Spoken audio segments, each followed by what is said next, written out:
Since the very first days, Kirby games are known for their variety of different enemy types. Often they just stand in the way and actually do nothing evil, but most of them grant special copy abilities, which is why the gameplay requires individual foes. Kirby and the Forgotten Land showed a plethora of returning baddies alongside a couple of new ones. So let's check out how many unknown and old confrontations will await us in the newest 3D adventure. Starting with every familiar enemy so far, because they take up most of the trailer, I'm going to split them into two groups. Enemies that give a power up and seemingly normal ones. You can find Sir Kibble from Kirby's Dream Land, Blade Knight from Kirby's Adventure, Hothead from Kirby's Adventure, Poppy Bros Jr. from Kirby's Dream Land, Nordy from Kirby's Adventure. Now this is a rather uncertain one, but in some instances you can see a specific enemy type in the background that probably resembles Twister from Kirby's Adventure.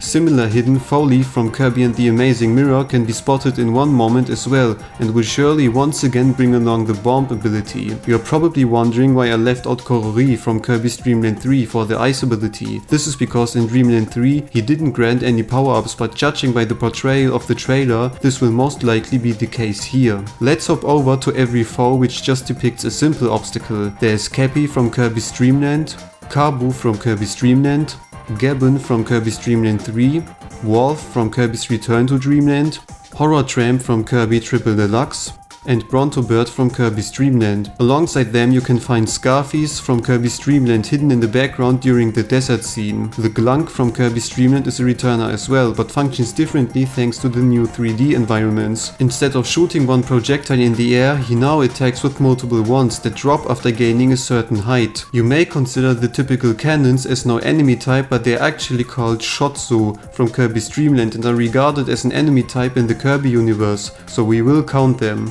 These are all the known enemy types so far, and although most of them haven't shown any new behavior in 3D, it's exciting to see which will be returning as well. Waddle Dees from Kirby's Dream Land might appear in the game, but seem to be trapped at the end of a level, so we leave them out. The same goes for the bat-like creatures, which possibly could be Babbids from Kirby's Dream Land 3, but as long as they only carry the cage, they will not be counted. Jumping over to the more interesting part, every new enemy type, let's start with the fox-like creatures constituting as the Waddle Dees of this game. You can tell because they appear in nearly every scene, approach in groups, and even show some idle activity similar to Waddle Dees. It's also for this reason why they probably will not be the basis for any power-ups like Animal, for example. In contrast, this new bearded creature has such a distinct design that it's most likely going to grant a new copy ability, since he also appears in the desert scene. Maybe some sort of horn, since it could bring the propeller to rotate. Just like Twister, a seemingly new bunny-like enemy hides in one scene in the background, and while some people made a connection to Bugsy, it's very unlikely to meet an opponent that is actually a mini-boss freely on an area like this. Much more obvious is the Bull, who still can be inhaled with some more power and gives a green star bit instead of a yellow one. He's probably the equivalent to Grizzo and will charge to the player the second he becomes alert. Going over the first altered enemy type, Gordos from Kirby's Dream Land will much likely appear like in every Kirby game, but are changed to fit the extended environments. Now some people might think the Hedgehog foe could be a modern version of Spikey from Kirby's Dream Land 2, but going by the official Japanese Twitter Kirby account,